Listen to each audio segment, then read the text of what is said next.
आज आप लोगों की भट्टी समाप्त हुई। आगे आके बैठ जाओ, पीछे तक आवाज़ नहीं आती।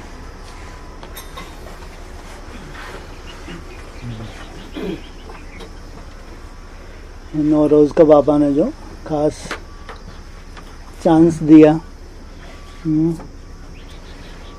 कि अंतिम आहुति में अपना सहयोग दो, तो अंतिम आहुति में आपने जो भी सहयोग किया वो यज्ञ के लिए तो महत्वपूर्ण है ही, लेकिन खास आपके खुद के लिए भी बहुत महत्वपूर्ण है। क्यों? खुद के लिए कैसे महत्वपूर्ण है?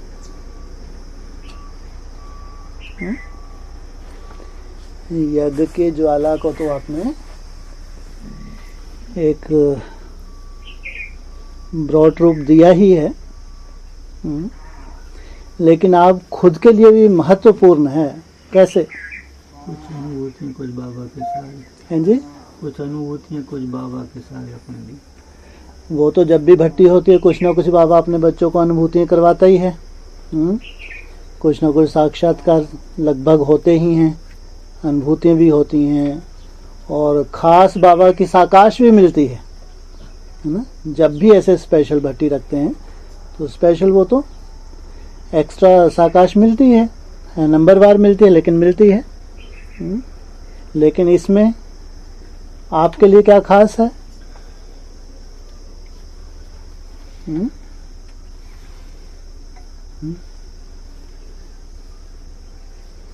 पहले भी बताया था, जो नंबरवार आहुति डाल रहे हैं, यही आहुति आपकी आगे चल के क्या करेगी? हैं जी,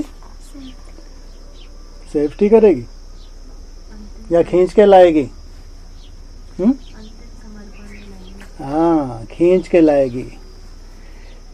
जो अंतिम समर्पण समारोह होगा, जैसी भी तुमने आहुति डाल दी, यही वो आधार बनेगी।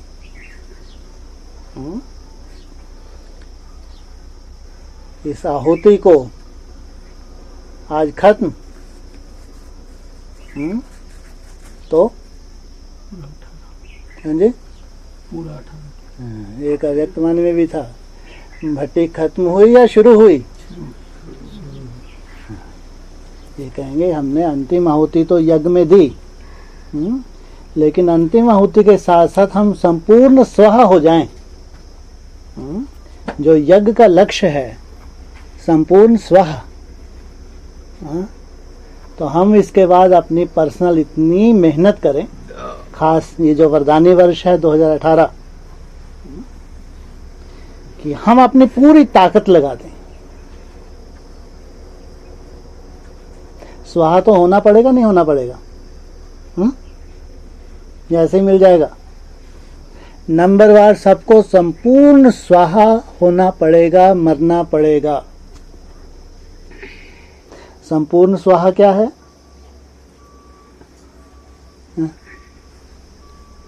जी, तन से मन संकल्प समाज।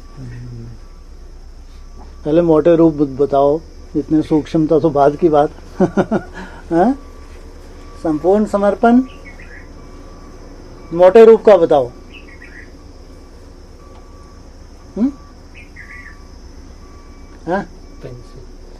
सबसे पहले तन से,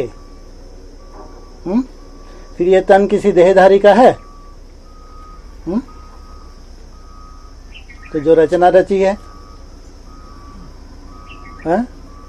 या जो माँ बाप हैं, या जो मित्र संबंधी हैं, तो वो रहे अपने। तो तन का समर्पण छोटी मोटी बात है क्या?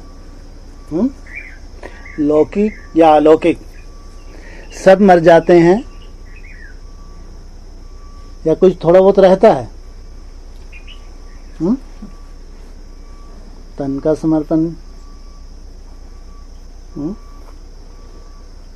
फिर मन तो बहुत बाद में है, उसके लिए बहुत तरसेंगे सालों साल। मन तो एक सिद्धि है, वो एक रिजल्ट है? मन का समर्पण कोई मासी का घर है क्या? मन का समर्पण हो गया, कुछ बचा क्या उसके बाद? इसलिए मन अभी मत बोलो। ये तो लास्ट है, रिजल्ट है। तन के बाद हैं जी, ये बहुत मुश्किल है। धन का समर्पण पूरे बच्चों को बांट देंगे जाके, बड़ी आके यहाँ ढल्ले में बैठ जाएंगे, आगे समर्पित हो गए। बात तेरे को मैं ढल्ला ही दूंगा। सुना कभी? पूरा बच्चों को मरेंगे, उनको दे देंगे और हम समर्पित हो गए। ये समर्पण बाबा ऐसा ही तो ढल्ला ही देगा। समर्पित ये ज्ञान मार्ग है, भक्ति मार्ग है? तो यहाँ तो दूध का दूध और पानी का पानी, इसलिए इसको पीछे रखो। बहुत मुश्किल है इसमें नंबर लेना। तो ब्रह्मा बाबा ही थे हाँ, जिन्होंने इतनी हिम्मत रखी, बच्चों को कुछ नहीं दिया कुछ। इसलिए इसको पीछे ही रखो, ये बोलो मत बहुत चढ़ेगा, इतनी हिम्मत नहीं है। जो हिम्मतवान है वो करते हैं, बाकी बोलने की जरूरत नहीं। और बोलो, ये जो बड़े बड़े दिग्गज होंगे वो करेंगे, बाकी सबकी जरूरत नहीं है ना। भगवान को जरूरत है क्या? तुम्हारे को मार मार के लेंगे तुम्हारा, तो क्या हालत हो जाएगी यज्ञ की? यज्ञ की क्या हालत हो जाएगी? बहुत सुंदर यज्ञ चलेगा। अरे खींच लिया तो खून बराबर यज्ञ का ही नाश हो जाएगा। इसलिए बाबा कहते हैं अपने पास धर, नहीं चाहिए। और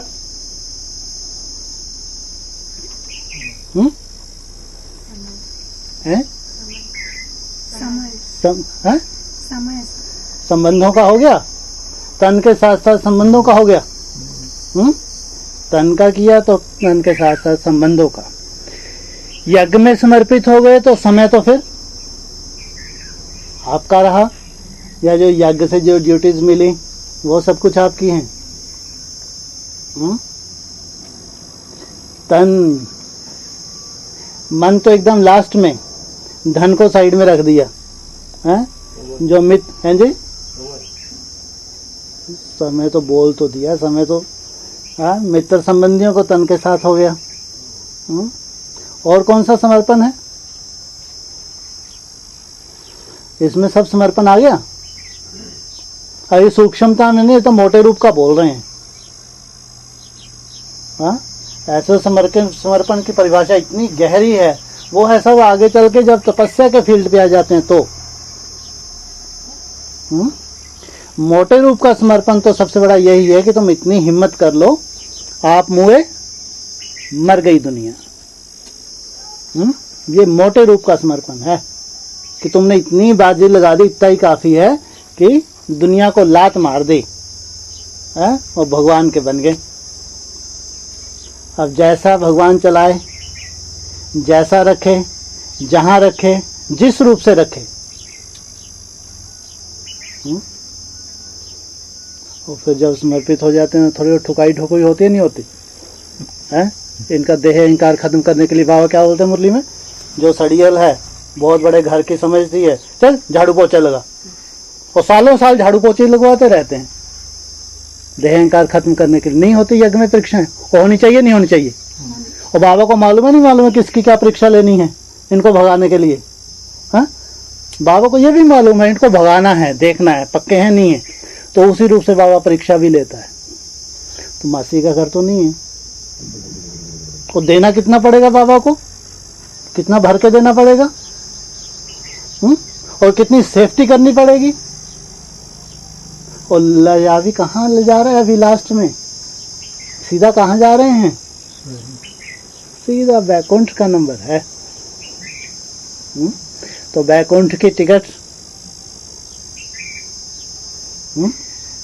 साधारण बात है? तुमको लग रहा है सस्ती मिल गई? इतना आसान है का? अभी जिनका नंबर लगेगा, कितनी प्योरिटी की पावर होगी उनके पास जिनका नंबर लगेगा, नहीं तो नंबर ही नहीं लगने वाला।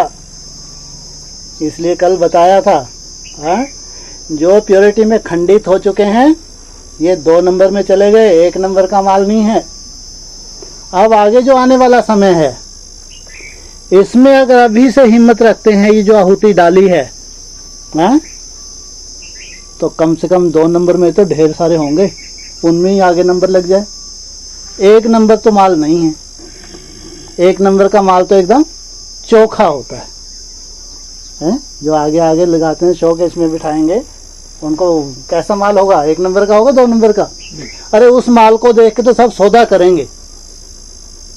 शोकेस में कौन सा माल रखा जाता है? नंबर 1, नंबर 2, 1 नंबर का जो होता है सामान, उसको शोकेस में रखा जाता है, ताकि इनको देख के दूसरों को प्रेरणा मिले। 2 नंबर को नहीं रखा जाता।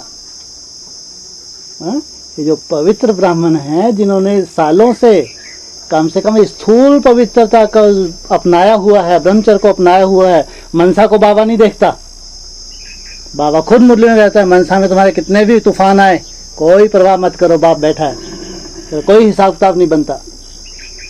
बाप मनसा को नहीं देखता, बाप जानता है वायुमंडल कितना खराब है, लेकिन कर्म इंद्रियों से इनसे कोई भूल नहीं हुई, तो इनको बाबा क्या कहता है? ये चोखा माल।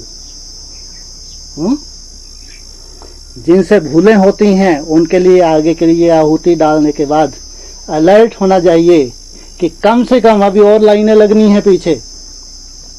पहली लाइन तो हमने गवा दी, कम से कम दूसरी लाइन में नंबर तो लग जाए। और बार बार वो गलती करेंगे, उतनी पीछे फेंकते जाएंगे, और समर्पण भी उतनी बाद में होगा। सालों साल ये भोगना पड़ेगा ब्राह्मण बनने के बाद। जो विक्रम किए, कितने गुना दंड मिलता है? 100 गुना दंड। एनएस में तो और ज्यादा ही बढ़ गया होगा। यहाँ तो एक एक प्रदर्शनी का चित्र तैयार होने जा रहा है। एक एक टीचर है, चैतन्य प्रदर्शनी का चित्र है ना, तो शिक्षा देने वाला है, तो टीचर के लिए क्या कहते हैं? कितने गुना? तो वैल्यू बढ़ जाती है ना। इसलिए आज आपका पूरा हुआ, लेकिन लक्ष्य लेके जाएं कि बाबा जो अंतिम आहुति आपने डलवाई है, कम से कम इसका अगर कोई फल मिलता है, मेरे को बस यही फल चाहिए कि ये अविनाशी हो जाए। क्या हो जाए? मेरे लिए अविनाशी, मेरा पुरुषार्थ अविनाशी हो जाए। अब के बाद मेरे पुरुषार्थ में कोई ऐसा अवरोध पैदा ना हो, कोई ऐसा कारण ना बने जो मैं निरंतर में अंतर आ जाए। निरंतर कब तक चलना है?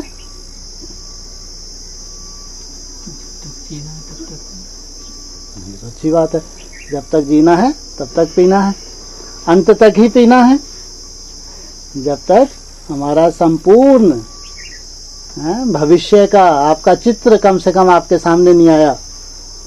हर एक का चित्र आना नहीं आना सामने, कितने समय बाद आ जाएगा? कब तक मिल जाएगा चित्र? 28 तक मिलेगा चित्र। चित्र पहले बटेंगे या 28 में बटेंगे? 21 या तो सीधा ही हाँ अब भी, या फिर एकदम पीछे। लेकिन ये तो पक्का चित्र तो पहले बट जाएंगे ना, नहीं बटेंगे। संदेशियों की मन बुद्धि इतनी सूक्ष्म नहीं होगी तो सबके चेहरे बता सकें। 8 के 108 के लेफ्टिस्ट राइटियस्ट, शाहूकार प्रजा है, दास दासी है, ऐसा पार्ट नहीं होगा क्या? आदि संत नहीं होगा? ये चित्र तो पहले ही बट जाएंगे। वो चित्र अपना संभाल के उस हिसाब से फिर पुरुषार्थ होगा।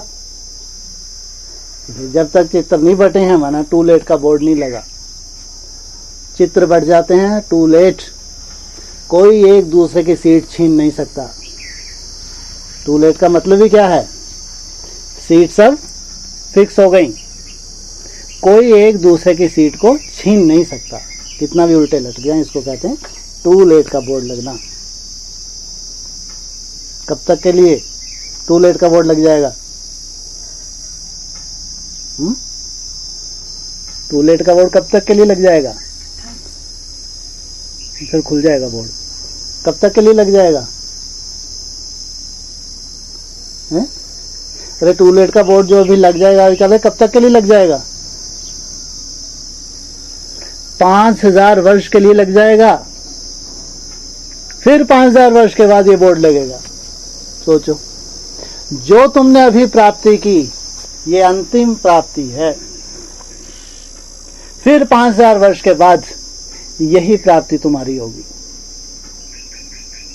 कल्पांतर हो गए, कल्पांतर के लिए हो गई। इसलिए कहते हैं अगर कंपटीशन बड़ा है तो प्राप्ति छोटी है क्या? लौकिक दुनिया में पढ़ाई होती है, इसमें कंपटीशन होता है। ये भी ईश्वरीय पढ़ाई है। इसलिए अगर ये लगता है कि यहाँ की धारणाएं पहाड़ जैसी हैं, कैसे संभव है? सबके लिए तो संभव है भी नहीं, लेकिन जो 108 होंगे उनके लिए असंभव होगा। हाँ, उनको बाप की इतनी मदद मिलनी चाहिए, नहीं मिलनी चाहिए? ब्रॉड ड्रामा के उनके ऐसे हिसाब किताब भी तो होंगे, इतना पुण्य का खाता भी तो होगा जो भगवान ने उनको मदद क्यों की। ऐसे नंबरवार जो 8 हैं उनको इतनी साकाश क्यों मिलती है? ये ब्रॉड ड्रामा के हिसाब किताब हैं। ये इनका अपना अपना पुण्य का खाता है। संगम युग का अपना अपना त्याग भी है। वो ही आधार इनका त्याग तपस्या बन जाती है। इसलिए आज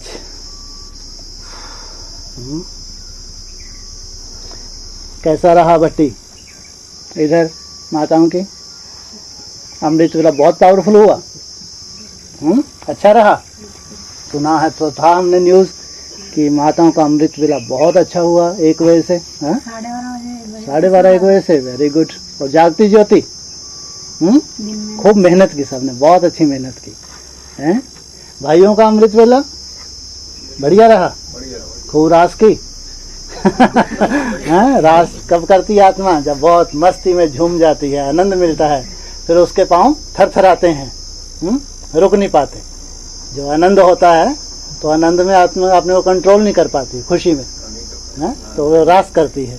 अच्छी बात है, ये खुशी की बात है। हमने जो मेहनत की, भगवान ने हमारी मेहनत को स्वीकार किया है ना। हमने हिम्मत रखी, हिम्मत रख के आए हैं हम।